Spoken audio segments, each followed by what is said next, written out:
10 years from today, your life transforms.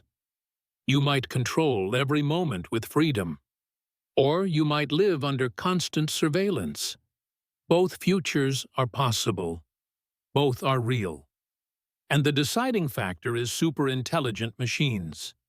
We can argue labels for artificial minds: strong AI, weak AI, AGI, or ASI. But names don't change the deeper reality. Artificial intelligence is advancing faster than expected, and it is absolutely not slowing down. At first, this feels like pure wonder. We're alive to witness something unimaginable unfolding. A new form of intelligence has emerged. It's faster, smarter, tireless, and deeply useful. It writes our code, solves endless problems, designs tools, answers questions, and creates innovations. This intelligence doesn't complain or request vacations. It doesn't break down or ask for raises. It never sleeps, and it never rests. That's why many call this the AI era, an era both breathtaking and frightening at once. The pressing question is very simple. Will this intelligence serve everyone equally and fairly? Or will it belong exclusively to billionaires? Because whichever answer we land on matters. That decision determines everything about our tomorrow. Automation promises abundance unlike anything before imagined. Self-operating factories, limitless productivity, flawless efficiency everywhere. It sounds like humanity's greatest dream fulfilled. Every need met, every burden lifted. Freedom. That's the beautiful picture we've been promised. But there's a darker paradox we must face.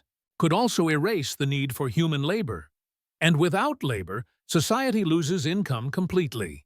No income means no participation in progress. Meanwhile, billionaires already own the playing field, and every technological leap tightens their control further.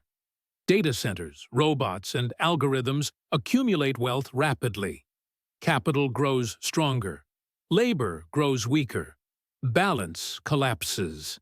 Economists call this capital intensification, and it accelerates. In such a world, growth doesn't matter equally. GDP can soar, markets can smash records, but those gains benefit only the select few. If you don't own the machines, you're excluded from their prosperity and power. Decades ago, leaders warned about dangerous systems. Dwight Eisenhower warned against military-industrial dominance, but warnings weren't enough, and power consolidated. Today's elites hold both money and narrative. They influence governments, media, and entire democracies seamlessly. Propaganda doesn't always look like propaganda anymore. It appears as fake grassroots campaigns online. It spreads through bots shaping digital conversations. It arrives through private deals with politicians. And disturbingly, none of this is considered illegal. Once power tilts too far in one direction, resetting balance becomes almost impossible to achieve. Winners rewrite rules to guarantee they never lose. That's how dystopias take shape in silence. But how bad could this actually get? Imagine fully automated industries replacing human workers entirely. Robots mine asteroids, harvest resources, build colonies. One trillionaire controls profits beyond comprehension forever. The rest of us become irrelevant spectators. This isn't just science fiction anymore, it's potential. Because when machines outperform every human expert, the value of human contribution collapses completely. A company of one could own everything. Machines create, operate, and profit without human input. Fictional nightmares illustrate this possibility vividly. Worlds like Ready Player One or Elysium depict humanity distracted, pacified, and locked out.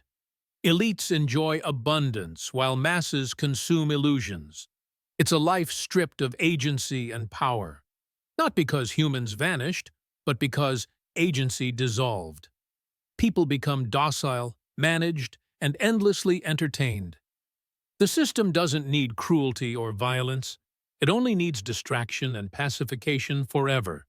That is the bad path unfolding ahead. But what if another path still exists? What if the same intelligence empowers everyone equally? What if instead of exclusion, we build inclusion? This requires a radical shift in ownership, not through violent revolutions or collapsing systems, but through coordinated, transparent, and fair redesigns. This isn't socialism or forced collectivization. This is capitalism modernized for machine abundance. Instead of seizing production, we broaden participation. Instead of hiding data, we share transparently. Instead of corporations serving few, they serve many. Technology can make this vision enforceable and real. Blockchain, smart contracts, and digital transparency already exist.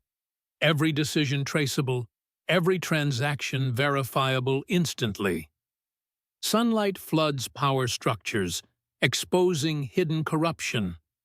And suddenly, governance sharpens instead of weakens dramatically. Corporations don't vanish. They still play their role. But they operate under new, transparent oversight. They produce abundance, but wealth gets shared widely. They no longer answer only to shareholders. They also answer directly to global citizens. This leverage makes new demands possible quickly. Guaranteed basic income becomes a realistic foundation. Healthcare, education, and internet become universal rights. Every person receives real economic endowments permanently, and everyone owns a stake in progress. That's not the end. It's only the beginning. We would also need participatory ownership tools. Decentralized organizations could coordinate collective decisions directly. Communities could manage capital without intermediaries involved. Transactions could remain instant, private, and globally accessible. Legal frameworks would adapt to modern commerce quickly. Property rights would update for digital participation. And most importantly, every person gains meaningful leverage. In this world, existence alone guarantees a stake. Every vote matters, every preference has weight. And AI doesn't replace humanity. It amplifies humanity. It guides efficient, fair, and sustainable decisions. Not rulers, not overlords, but genuine collaborators. In this system, ideas don't die in committees. They scale fast, tested openly, refined transparently. Bad proposals are debated and stress-tested publicly. Good proposals thrive and transform society instantly. That's the defining difference of this good path.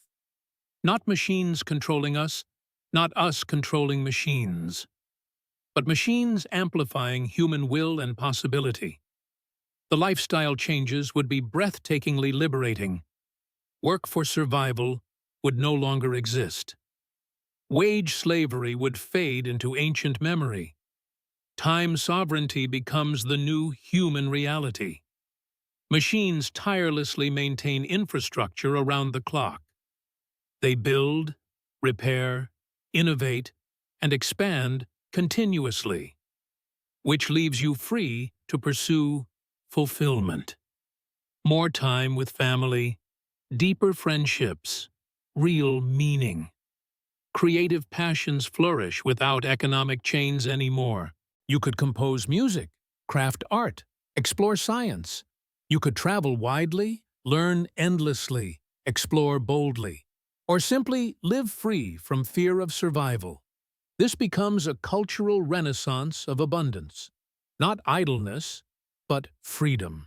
Not distraction, but real agency. Not survival, but genuine living. But make no mistake, this choice isn't individual. The future isn't yours alone, it's collective. We shape it together, through action now. If we broaden inclusion and ownership today, we can avoid dystopia and embrace abundance. The same intelligence that threatens our agency can also elevate our freedom beyond imagination. The fork is here and the path awaits. One road leads to dystopian docility forever. The other leads to shared prosperity for all.